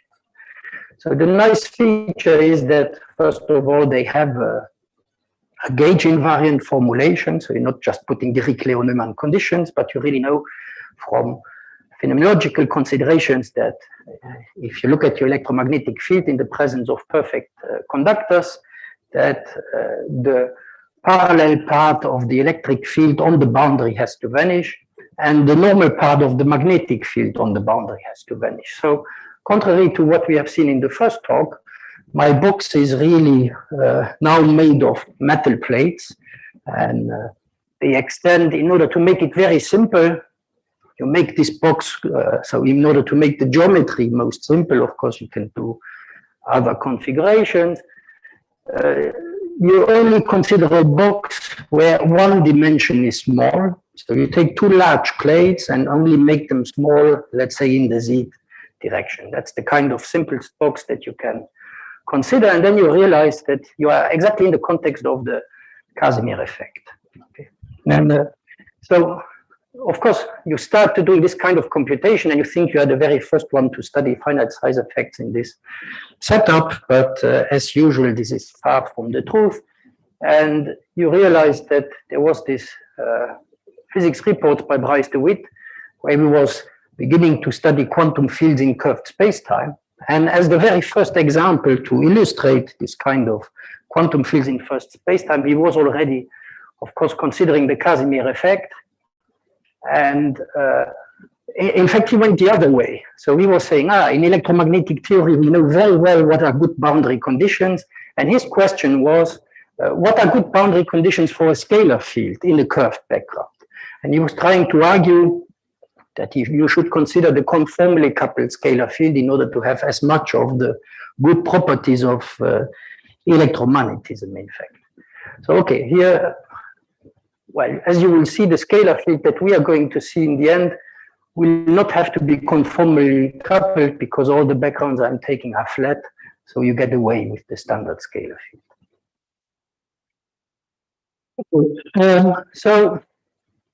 If you work out the spectrum of photons in a Casimir box, and since the box is so easy, you can have a complete control on all degrees of freedom that are there. So the only thing that you have to realize, of course, you have these gauging variant boundary conditions, and you have to translate them in terms of the variables that you use for quantization. Of course, it is for the electric field, it is very easy. You see that the electric field and the canonical momenta are, of course, the same thing up to a sign. And you see that your boundary conditions on the electric field tell you that the electric field in the x and the y direction have to be Dirichlet, and the ones in the third direction have to be Neumann. So if you go through the analysis, you see that you don't have consistently Neumann conditions, but some components have Dirichlet and some have Neumann boundary conditions. And then, of course, you know that if you have sines versus cosines here, there is an additional sector in this third component, which is the K3 is equal to 0 sector. So the modes for which K3 is equal to 0 only exist for this pi3 component. And it's the same number of modes that you have for a scalar field in one dimension less. So that's one thing that you see when you look at this in more detail. And then the condition on the magnetic field that you're going to impose is, so you translate it in terms of A. And in this translation, you see that there is something, so you can just use exactly the same boundary conditions on the A field that you have used on the pi. But there is a bit more room in the A field, because when you solve this condition B perp equal to 0, you have room for something that looks like a gauge transformation on the boundary. So you have a kind of, you have room for what people nowadays call soft modes. So there is more in the spectrum than what I'm just that I will be talking about. But since I don't really know what this part of the spectrum really means and how it relates to the electrons that are in your plates, I will leave this part out. So maybe at some stage we will figure out really the contribution of this sector of the theory. So I will only talk about the other sector. You can consistently fix, well, it's a linearized theory. You can talk about the sectors individually and still study what is going on. Also, I should say, even though most of the talk I will not be concerned with this particle zero mode that is also in the spectrum. So if all momenta are zero, you stay really with a particle. It does have an important role. It does have an important role to play, but in most of the consideration, I will also not talk about that. Okay, and then you have to decide how you want to quantize your system. You can do, in this case, radiation gauge, but you can also do Feynman gauge, and you can prove that the results are the same. It doesn't really matter on the gauge choice. And for once, I will do Coulomb gauge to see what is going on. So you do the standard change of variables. So the good thing here is, since your geometry is so simple, you really control what 1 over the Laplacian is in this case. You can go to momentum space and you have complete control on 1 over the Laplacian. So you can completely disentangle your degrees of freedom into the gauge degrees of freedom and the physical degrees of freedom. If you do it in all details here, so you do this change of variables using suitable polarization tensor that people from the Casimir literatures have given you. So you see that there are both H modes and E modes, and that there are more H modes than E modes, and the more, more E modes than H modes. And the more E modes correspond precisely to this K3 is equal to 0 sector. So this is the additional sector that you have in the game. And of course, you can work out the Dirac brackets, or in this case, it's, since you control 1 over delta, the Dirac brackets are really computable. You can compute the Hamiltonian. And what you find for this system is that the system is the same, and this is known from very old literature when people have considered waveguides and considered really what boundary conditions do on your electromagnetic field. There is all this discussion that you always try to stay away in terms of Hertz potentials, because it's an additional potentials on top of the ones that you already have. But it turns out that your system is really given by two scalar fields, one with Dirichlet condition and one with Neumann condition.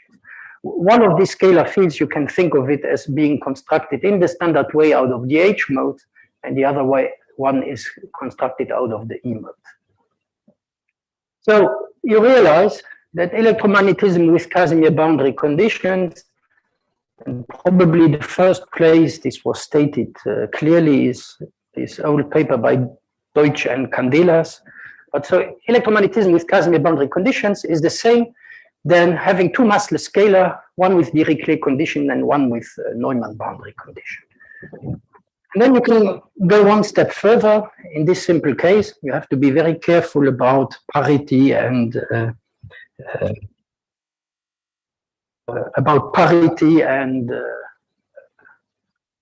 reality conditions, in fact, but you can really show that, and it's not completely surprising once you do that, you know, if you have cosine and sine on the other side, on the one hand, you can combine them back into exponentials, basically. So it's very useful to combine these two massless scalar back into a massless scalar on the double interval with periodic boundary conditions.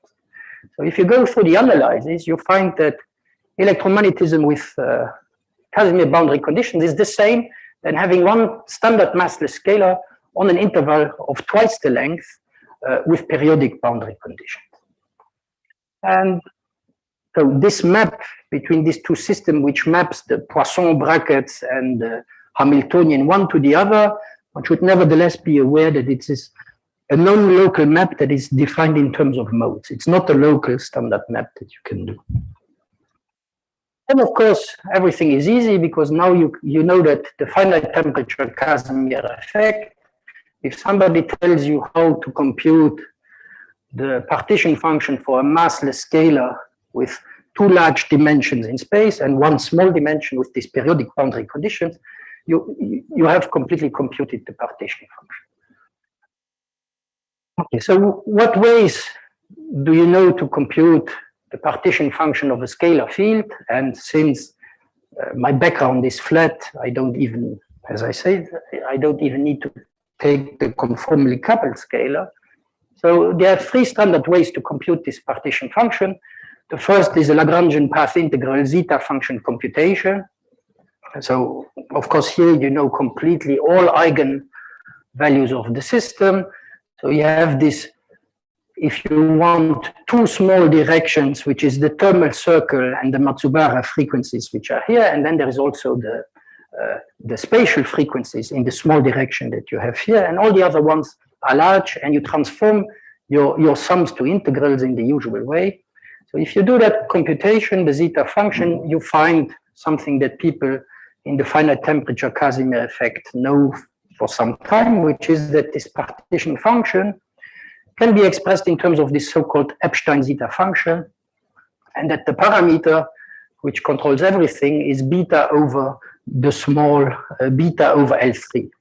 So it tells you that, so let's say small temperature and small box, or high temperature and a large box are really the same kind of things that you should let. This is the dimensionless parameter that controls what is going on. And then you can also do, because you know completely the spectrum, this was the Lagrangian path integral, you can also do the canonical quantization of the system. So in the canonical quantization of the system, you have first to worry, the only thing in fact that you really have to worry about is this 0-point Casimir energy. This is the one that requires regularization. You can also do it through the zeta function regularization, so that's what you compute. And then all the rest is already finite. What is interesting is that there is a second piece, and that's the one I'm most interested in, which is still polynomial in temperature. And then they are all the exponentially suppressed terms, which you can express in terms of modified Bessel functions of the second kind. And you see that they are exponentially suppressed at low temperature, or if you take a small box. What is interesting is, in this low temperature expansion, you still know at each stage of the computation what degrees of freedom are responsible for what contribution. In this case, you can really work out and prove that it is the photons that propagate parallel to the plates, so these additional sectors that I was talking about, that are responsible for this part of the partition function. And it's really the partition function, if you look at it, it's really the black body result of a massless scalar in 2+1 dimension. So you find inside of this big partition function, the one for a massless scalar in 2+1 dimension, this sector that I was trying to highlight of the photons that propagate parallel to the plates. And this is the contribution that you find just correcting the zero temperature Casimir result. And if you look at how the entropy behaves, you are, at least I was kind of surprised, because maybe I don't have enough experience in this entropy computation, but it turns out that, of course, the leading contribution to the entropy at low temperature, the Casimir contribution drops out because it lies in the kernel of this thing here, and the leading contribution is precisely given by this lower dimensional massless scalar. And it turns out, in this case at least, that it is proportional to the plates. So at high temperature, you still get the standard behavior with volume and everything, but at low temperature, it turns out that for this system, so this is the leading contribution, it's proportional to the area, and it's proportional to this sector of photons which move parallel to this plate. So one might wonder why this sector was maybe not so much emphasized in the Casimir literature, and the reason is that it doesn't contribute to the Casimir force. And if you look at the Casimir force, so you compute the free energy. Of course, the free energy starts with the zero temperature Casimir effect, and then there is this contribution here. But you see that this contribution here does not depend on the separation of the plates. So it contributes to the entropy, but L3 doesn't appear. So the dots are the exponentially suppressed contribution. So you see that this attractive Casimir force on the plates, of which, of course, this term here gives the zero temperature leading contribution at low temperature. There's this guy here does not contribute, but it's immediately the exponentially suppressed ones which correct this expression. So maybe that's why in most discussion of finite temperature Casimir effect, in some you find this discussion of the scalar, but not in all of them, because they are only interested in things that depend on the distance of the plates. The third way of computing this, so you see that the two ways of computing this partition function give really complementary information. The third way gives different information. So you know that there is this Schwinger proper time heat kernel or world-line approach to computing the partition function, where in this case it appears like, so you really can do path integrals, but now for a particle in moving in a Euclidean space where you have a torus, which is S1 beta and S1 L3.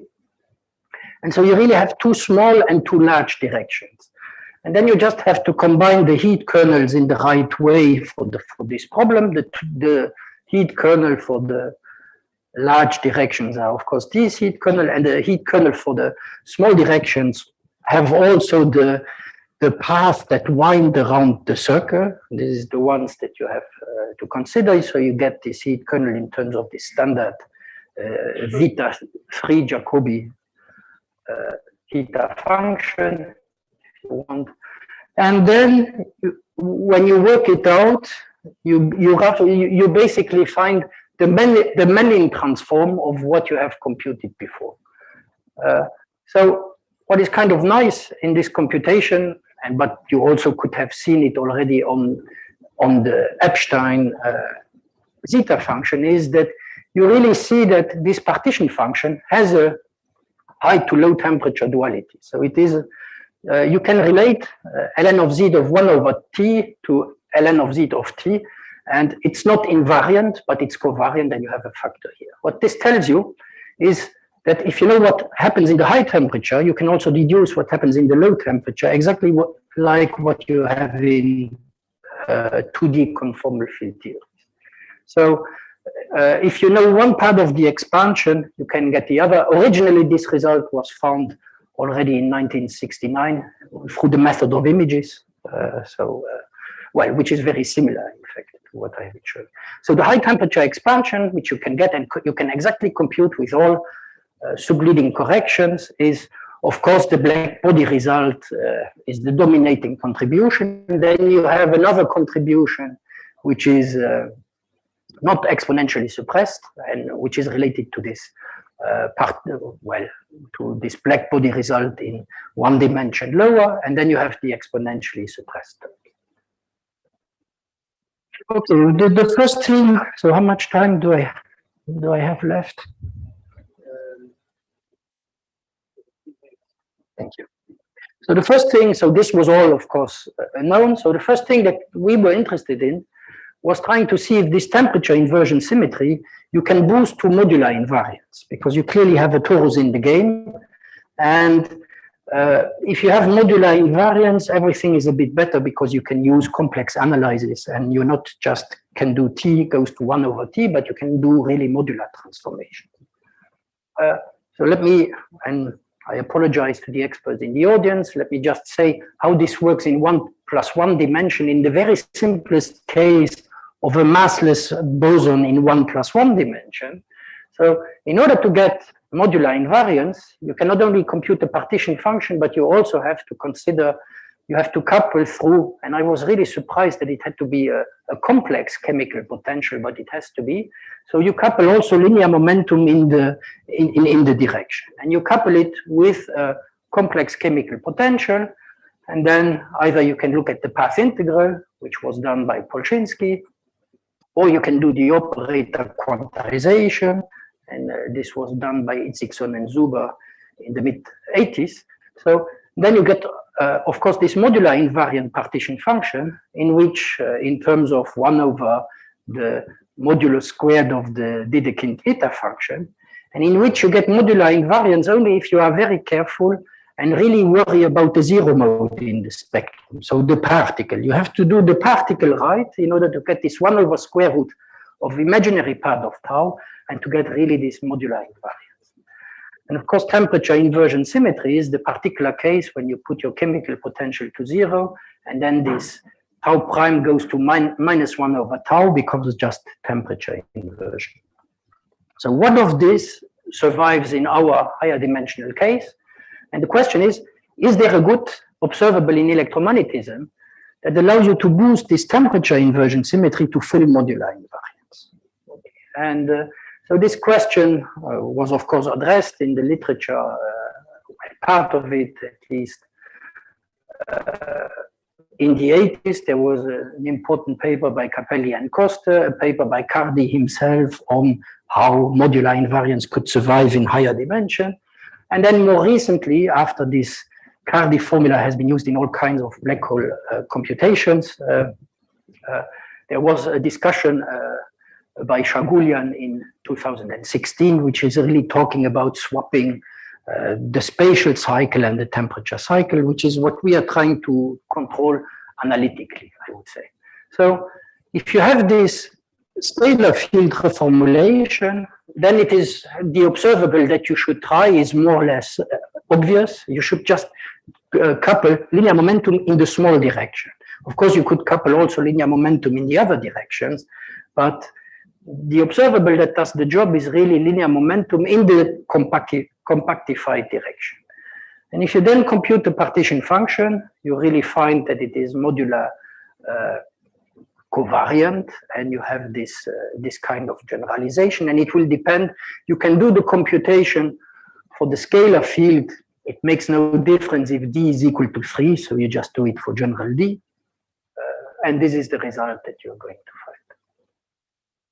So the explicit expressions, and that's kind of nice, you go from these Epstein zeta functions to this real analytic Eisenstein series. So these are the modular invariant objects that people know. They are not the holomorphic ones that most often appears, but they are real analytic versions of that. And everything can be computed exactly. So if you do the functional approach, the zeta function, you almost directly fall. So as I sketched before, you directly fall on the series itself. If you do the canonical quantization, you get such an expression. And if you do the heat kernel thing, you get basically the Mellin transform. And then you check your results in the mathematical literature. And of course, they are known because people know what is the Fourier transform of the real analytic Eisenstein series. So because you also now have tau goes to tau plus 1, which tells you that this is a periodic function. So you can compute its Fourier transform. And if you compute it, you basically find this expression. So you see that canonical quantization produces you the Fourier transform of this real analytic Eisenstein series, and the word-line formalism produces for you, after you have done so, this path integral argument produces for you the Mellin transform, or rather what this real analytic Eisenstein series is the Mellin transform of. This is what this gives. Okay, so let me make a comment. So you see that you have, in this case, modular covariance, but you can also understand that there's a way to get a fully invariant SL2Z description in terms of a generalization of this Eisenstein series in terms of matrix Eisenstein series. This was studied a lot by Ubers and Piolin in the context of string theory, but you can see that even in this very simple context of a scalar field, with the word-line formalism, you get the same objects that they see in string theory. So it's a kind of simpler setting where you get exactly the same kind of series that they were interested in. So if you think a bit more about this torus, you realize that, of course, the torus is given by this lattice. So you have to, the only thing that you have to specify for the torus is the periodicities, and the periodicities are given by these frame vectors. They are constant frame vectors. And if you go to the right coordinates, you realize that if you use the coframe, you can make all this periodicity unity, and you really have let's say it looks like your torus has become completely rectangular with unit periodicities. But then you have to think of where the information on the periodicities is going to get transferred to. And it turns out that what you are really studying from the Lagrangian perspective is like if you take a scalar field in a curved background, except that this curved background is not really curved, but it's really because your field binds are constant. So it's the simplest kind of scalar field in a curved background where this is a constant metric which just encodes for you the geometry of the torus. So all these chemical potentials that you have here are now inside of this thing, but then you really understand that the result is SL2Z invariant if you really transform all the parameters of the torus correctly and not only SL2Z or not only modular covariance. So you lift your modular transformation to the transformations of the vectors defining the torus, and then you get from covariance to SL2Z invariance, and of course you can do more general tori. Of course, tori are, so you might wonder, why can one still get this complete exact result? But this is because you stay on flat backgrounds. So R times tori are still very flat. So, but nevertheless, it allows you to check also all these really all these silly coefficients and all these approximation methods because you have complete exact expressions. What we also found interesting is that if you want, so this is of course the Lagrangian interpretation of the computation, which is very easy. But if you now want to think back in terms of statistical physics, what kind of observables are encoded? Technically, you see that if you go to the ADM parameterization, you begin exactly to control what kind of operators you need to have SL2Z invariant. So all these things that you learn from general relativity are very useful here as well, because you know exactly how to parameterize, well, how to go from Lagrangian back to Hamiltonian if you want. Okay, this is work in progress, so let me not say much more about that. The one thing that you still have to answer, so you know what this observable is that makes temperature inversion symmetry to modular invariance or covariance in the scalar field result. So you have to worry what it is in electromagnetism, because nevertheless you started with this Casimir effect, and the question is, what is the good observable? And if you reverse engineer the observable in terms of the E and the H modes, you find that the observable that you have to couple through this imaginary chemical potential is really spin angular momentum of light, almost. So it's a component of spin angular momentum of light, but you have to squeeze in a good factor of K to make it really work. So it's not a completely natural observable from the space-time point, but at least you can construct it and put it in. Okay, how much time? 7 weeks. I'm going fast. Very good, I was well. So then there is, of course, the next exercise that you try to do is what happens to gravitons in that case. Okay. As you have seen, there were some fields which have Dirichlet components and some which have Neumann components. So you have to worry about what are in linearized gravity the analog of perfectly conducting boundary conditions. Okay. Of course, the right way to do it would be to impose them in terms of the electric and the magnetic part of the Weil tensor, which are again gauge invariant characterizations of the boundary conditions. They're much better. But this we have done, but we have not really worked out in all detail. We were just, because everything was so easy, we were just trying directly to see which components should have Dirichlet conditions. So it is all the components which have either no 3 or 1, 3, where 3 is the direction transversal to what you think about plates for gravitons. And the correction, the components which have 1, 3, they should have Neumann conditions. So this completely determines the mode expansion. You are, of course, also lucky that because now we are doing linearized gravity in this very simple situation, basically all you have to do is you take the same polarization vectors that you had and you combine them in the right polarization tensors in order to do the discussion of the degrees of freedom. So you go from polarization vectors to polarization tensors. You go back to this paper by Deza where he was telling you what the TT and the longitudinal and the trace components are, and you disentangle your constraints and your thing, and you see that in a reduced phase space analysis, of course, the only thing that remains is the plus and the X polarization of the gravitational waves, and all the other ones go away with the gauge. So you do the Hamiltonian analysis, and you find that you remain only with this TTX and the TT plus. And again, one of these, in the case of our boundary conditions, because it's not large, has more components than the other, as in electromagnetism before, and nothing in the analysis changes.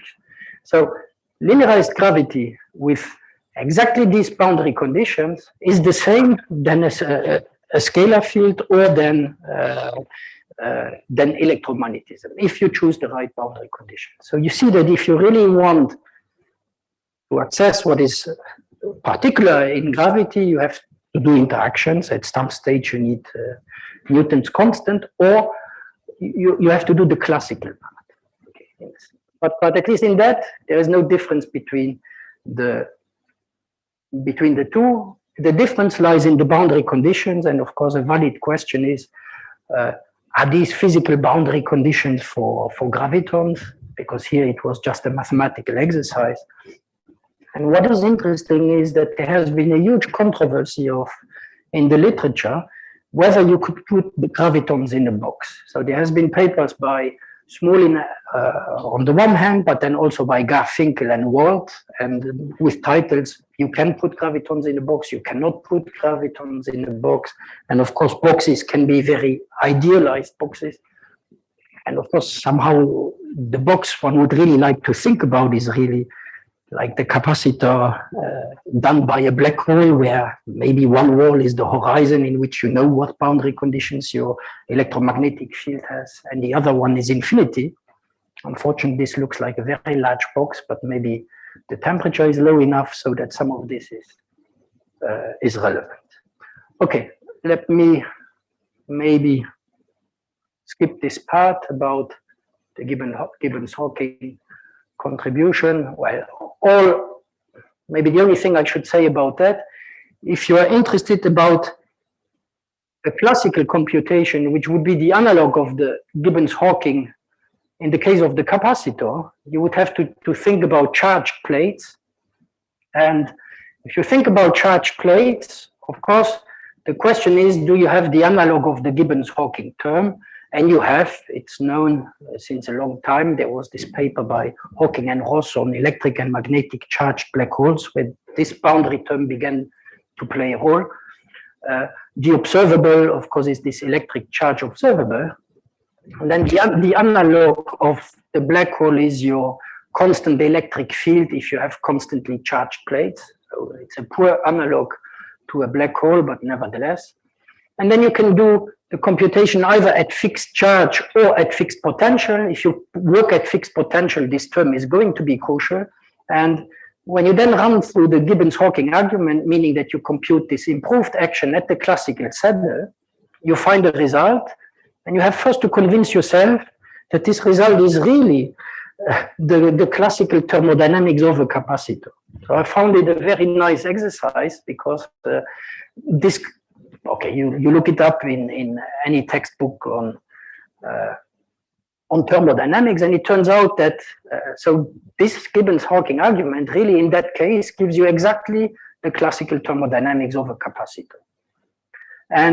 But what you can do more in this context is that you can try to reproduce this quantum mechanically if you want, because you know the full Hilbert space of the system. And if you try to do that, it turns out that this particle zero mode that I was been talking about, this zero mode where not only K3 is zero, but all Ks are zero. So this one particle in the spectrum, exactly like in the case of 2D CFT, where the particle gave the square root of tau necessarily, of tau 2 necessary for modular invariance. In this case, you reproduce this classical thermodynamics from the contribution to the partition function of this particle zero mode if you turn on electric charge.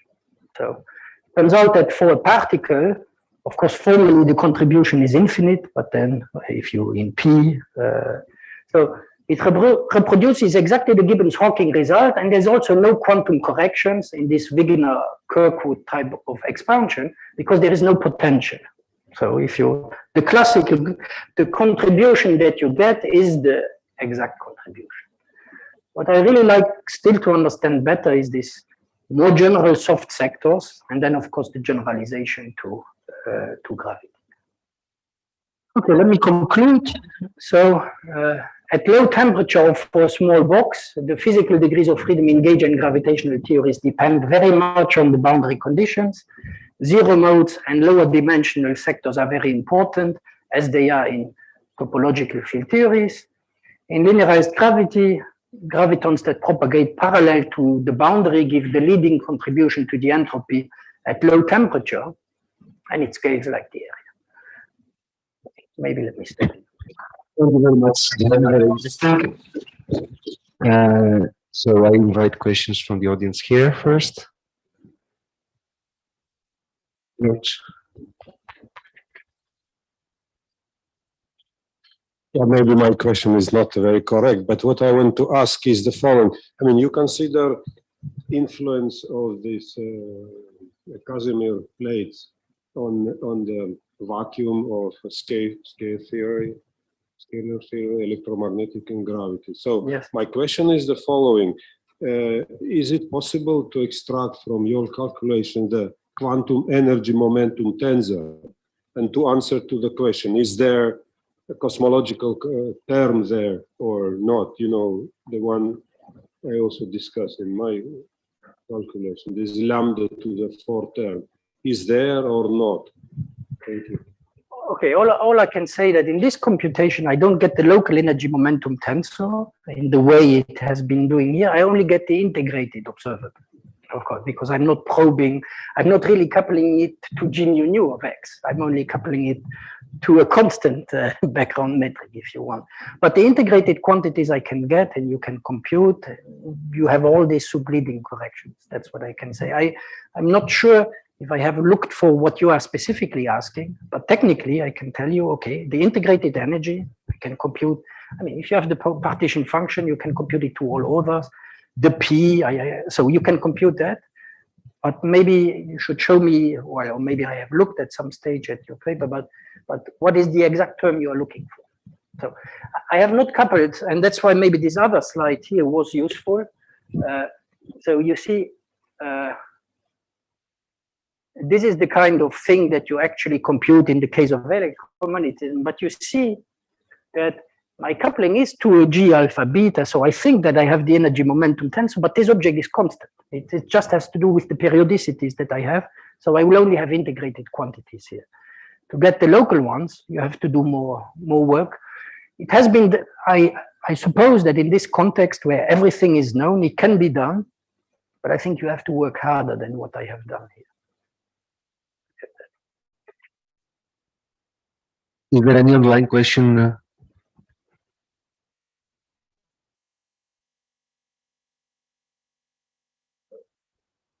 Any question here?